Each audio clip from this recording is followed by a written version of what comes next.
One of my favorite guys in the locker room to talk to is Tyquan Lewis. Tyquan is really, really passionate about football, and over his 6 years with the Colts has become a guy who's really willing to share a lot of stuff and talk football, talk nuts and bolts, talk about what he feels about his teammates. So we wanted to catch up with Tyquan Lewis. I keep hearing announcers say it's your 6th year. Mm-hmm. That seems hard to believe. Is that hard for you to believe?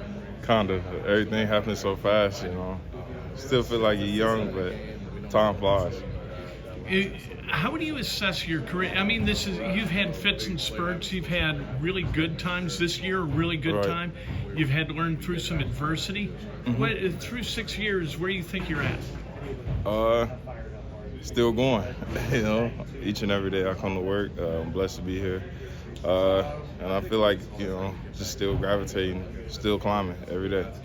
This arguably your best year. Why is that? Why do you think that is?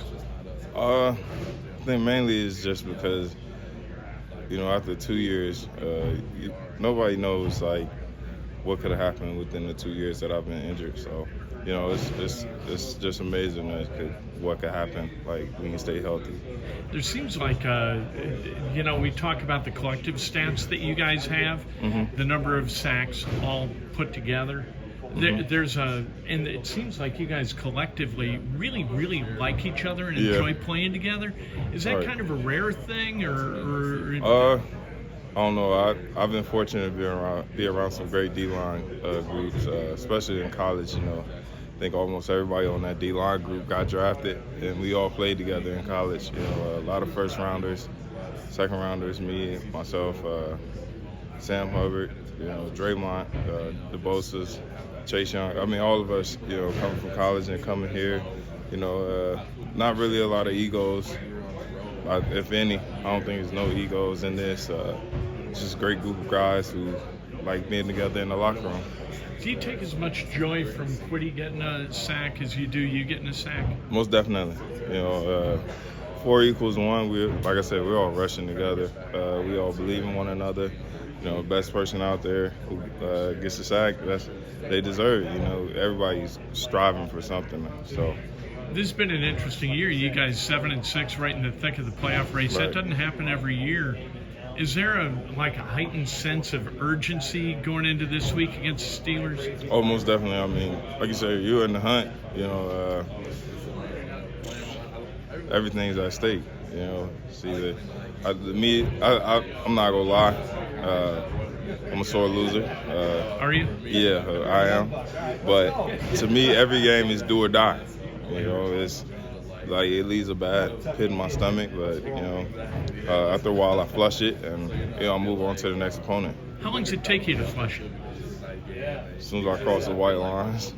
Oh, really? Yeah. So you go out this week, Bengals are done. Yeah. When you come back as soon as I get to work, it's like my focus is gone. Back in the building. Yeah. I got to dwell on it for a little bit, and then I was just like, let's get this win. Going up against a quarterback like Trubisky, people look at Mitch like he's a second team guy, he's a backup, but he's got some skills, doesn't he? He does. He was a first round pick. I forget which year, but I mean, he does have a skill set, that allows him to play in the NFL.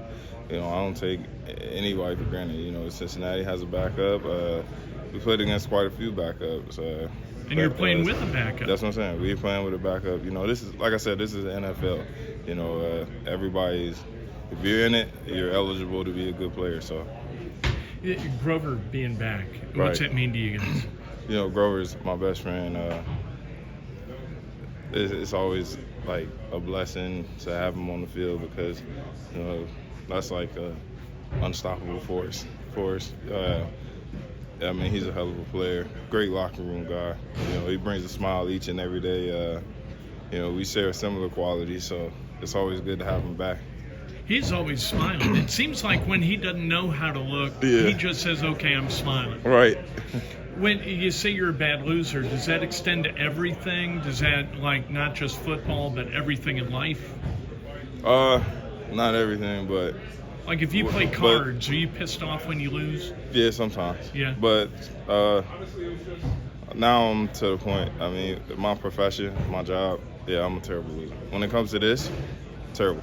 Like I take it to heart. I'm the biggest critic. You know, win or lose. Like even when we win, I still try to find like the things I didn't do as good. So I'm just a big critic. I'm always like looking for something to critique and get better at. What can you get better at? Right now? Yeah. I say just finishing the move and exploding off of it, you know.